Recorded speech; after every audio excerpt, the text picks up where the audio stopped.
신상 공개가 되지 않은 사례들이 있냐? 네, 당연히 있죠.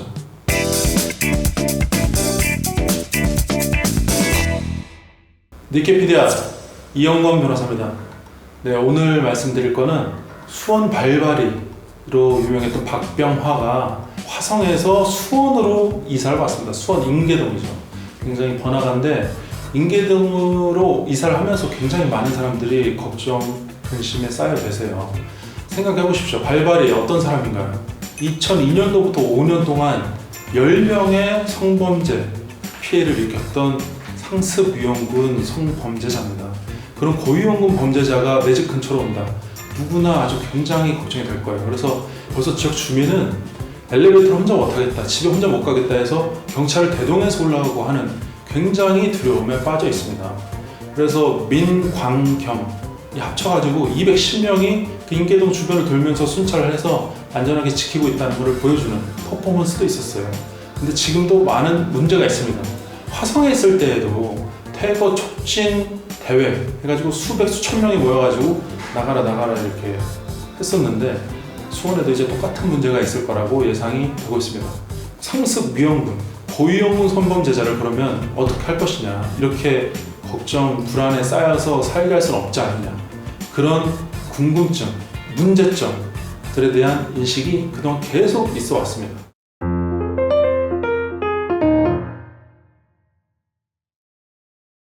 이렇게 성범죄자 중에서도 이제 고위험군에 대해서 그럼 어떻게 처리할 거냐라고 할 때 한국형 제시카법, 즉 고위험 성폭력 범죄자 거주지 지정에 관한 법률안이 최근 국무회의를 통과를 했습니다. 1월달에.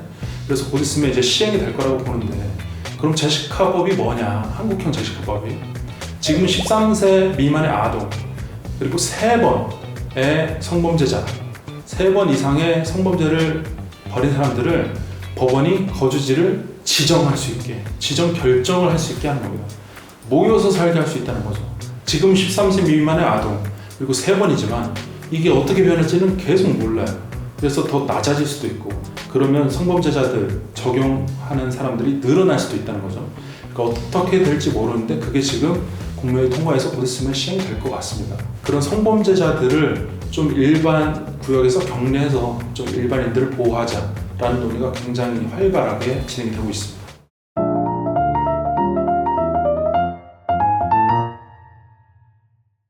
원래 이제 성범죄자들은 신상정보 등록은 하게 돼 있어요. 경찰서에 매년 가서 머그샷을 찍습니다. 이렇게 옆으로도 찍고 머그샷을 찍어서 무조건 신상정보 등록은 하게 돼 있었고, 신상정보 공개, 성범죄자 알림이라는 곳에 이제 등록되게 되고, 거기서 끝나는 것이 아니라 그 거주지 주변의 사람들한테 문자, 카톡 등으로 뿌려집니다. 우편도 와요. 거기 우편을 보면 이름, 나이, 키, 몸무게, 주소 다 들어갑니다. 그리고 머그샷이 들어가는데 눈 가리고 그런 거 없이 그냥 얼굴이 그대로 나와요. 그냥 성범죄자 알림이 들어가시면 바로 볼 수 있습니다. 지금도 그렇게나 정보 공개되는데, 이게 1차적으로 당장 그 피의자의 정보가 노출되는 문제가 있는데 거기서 끝나는 게 아니죠. 같이 사는 분들, 동거인들이 노출되게 됩니다. 그래서 같이 살기가 너무나 힘들게 되어버려요. 뭐 범죄자는 범죄자대로 나쁜 사람이니까 벌 받는다고 쳐, 가족도 그렇게까지 벌을 해야 되느냐, 거기에 대해서는 약간 문제가 있을 수가 있죠.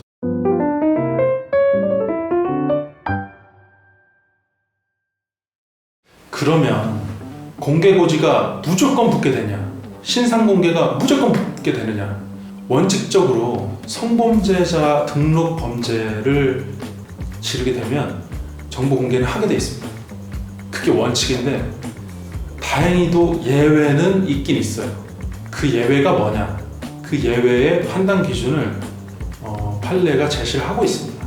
성범죄자의 직업, 나이, 성향, 그 죄의 경중, 그리고 제일 중요한 거, 재범 위험성이 있냐 없냐, 그리고 다시 계도를 해야 되잖아요.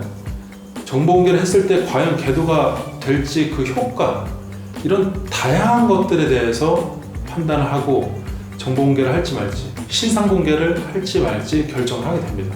그러면 뻔해요. 죄를 이만큼 저질렀다는 거. 이것도 뭐 다툴 게 있으면 다퉈야 되겠죠. 근데 이미 저질러 놓은 거기 때문에 크게 변동하기가 어렵습니다.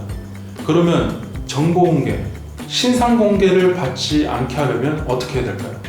재범 위험성이 없음을 재판부한테 보여줘야 됩니다.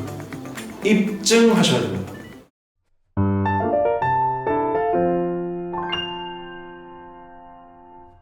그럼 재범 위험성이 없다는 건 어떻게 입증할 수 있을까요? 법률사무소 니케에서 이지스 프로그램을 개발해서 어떻게 하면 이 범죄자가 재범 위험성이 없느냐를 입증할 수 있는 입증 시스템을 갖춰 놨습니다. 근데 이게 지금 유튜브로 공개하기에는 기존의 의뢰인들한테 약간 이익 충돌이 있을 거라고 예상이 돼요. 그래서 구체적으로 다 설명드릴 수 없어서 죄송하지만 내방을 해서 더 구체적인 상담을 해주시기를 요청을 드리고요. 저희 법률사무소 니케는 신상 공개를 하냐에도 집중하지만 그건 결과일 뿐이고, 저희는 원초적으로 재범 위험성이 스스로 없게끔 갖추게 하는 거. 그래서 그게 재판부에 그냥 그대로 보이게 하는 거를 만들어내려고 합니다. 그래서 저희 이지스 프로그램을 따라 하시게 되면 당연하게 결과적으로 신상 공개가 안 되는 거죠.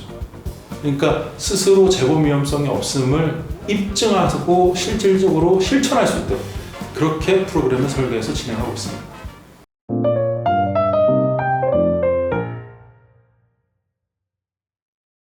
그러면 법률사무소 니케를 통해서 신상 공개가 되지 않은 사례들이 있냐? 네, 당연히 있죠.